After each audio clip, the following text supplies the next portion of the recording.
வணக்கம் நண்பா. இன்னைக்கு நாம பார்க்க போற கதை சும்மா அதிரடியா ஆரம்பிச்சு மனச பிழியிற எமோஷனல் கிளைமேக்ஸோட முடிய போகுது.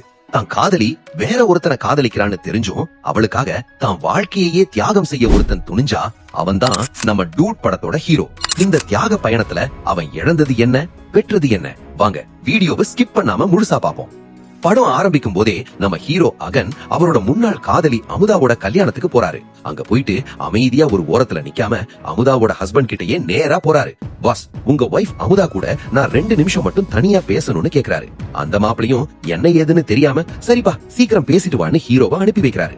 ஹீரோவும் எதை பத்தியும் கவலைப்படாம அமுதாவை தனியா கூட்டிட்டு வராரு.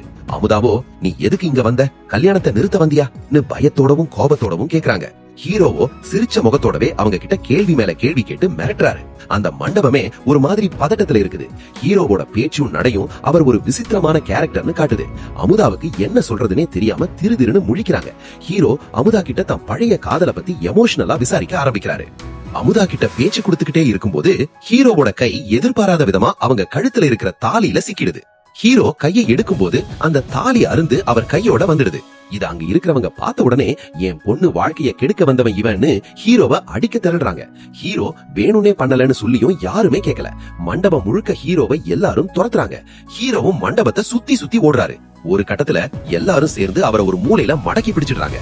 அந்த நேரத்துலதான் போலீஸ் மண்டபத்துக்குள்ள என்ட்ரி கொடுக்கறாங்க. ஹீரோ அந்த பதட்டமான சூழல்லையும் ரொம்ப கூலா தாலிய மாப்பிள்ளை கிட்டயே கொடுக்கறாரு. அமுதாவுக்கு ஹாப்பி மேரிட் லைஃப்னு ஒரு நக்கலான விஷ் பண்றாரு. அப்புறம் கிரிஞ்சான ஒரு சட்டை போட்டுக்கிட்டு போலீஸ் கூட ஜீப்ல ஏறி போறாரு. போலீஸ் ஸ்டேஷன்ல இருக்கிற ஹீரோவை ஜாமீன்ல எடுக்க அவரோட மாமா பொண்ணு குரல் வராங்க. ஹீரோயினி குரல் வந்த உடனே ஸ்டேஷன்ல இருக்கிற இன்ஸ்பெக்டர் கொஞ்சம் ஆடுறாரு. எங்க அப்பா அமைச்சர் அதியமான்னு குரல் சொன்ன உடனே ஹீரோவை மரியாதையா ரிலீஸ் பண்றாங்க. ஹீரோயினிக்கு ஹீரோ மேல செம கோபம். ஏன்னா அவர் பண்ண காரியம் அப்படி. காருக்குள்ள ஹீரோவை வச்சு உனக்கு அறிவே இல்லையா, எதுக்கு இப்படி பண்ண திட்டுறாங்க. ஆனா ஹீரோவோ எல்லாம் ஒரு அனுபவம் தான் ரொம்ப அசால்ட்டா பதில் சொல்றாரு. அமைச்சர் அதியமானோட பவர் அந்த ஊருக்கே தெரியும்னு அந்த சீன் புரிய வைக்குது. ஹீரோயினி ஹீரோவை திட்டி தீத்தாலும் அவர் மேல ஒரு அக்கறை இருக்கிறது அவங்க கண்ணுல தெரியுது. ஹீரோவும் குரலோட பேச்ச கண்டுக்காம ஜன்னல் வழியா வேடிக்கை பார்த்துட்டு வராரு. அமைச்சர் அதியமான் தன் தங்கை மேல வச்சிருக்கிற பாசம் அளவிட முடியாதது. தான் தங்கை இறந்து போனதுல இருந்து அவர் ரொம்பவே உடைஞ்சு போயிருக்காரு. அவங்க ஞாபகமா தான் தன் பொண்ணுக்கும் குரலரசின்னு பேர் வச்சிருக்காரு. அவங்களுக்காக ஒரு பெரிய நினைவு இல்லமும் கட்டி வச்சிருக்காரு. ஹீரோ சட்டை இல்லாம வீட்டுக்கு வர்றத பாத்துட்டு அமைச்சர் பதறி போய் ஓடி வர்றாரு. தான் கட்டியிருந்த துண்டையே ஹீரோக்கு போர்த்தி விட்டு அக்கறையா பேசுறாரு. ஆனா ஹீரோவோட அம்மாவுக்கும் அமைச்சருக்கும் நடுவுல ஒரு பெரிய குடும்ப பகை இருக்கு. ஹீரோவோட அம்மாவுக்கும் அண்ணனுக்கும் நடுவுல அந்த பகை ரொம்ப வருஷமா ஓடிட்டு இருக்கு.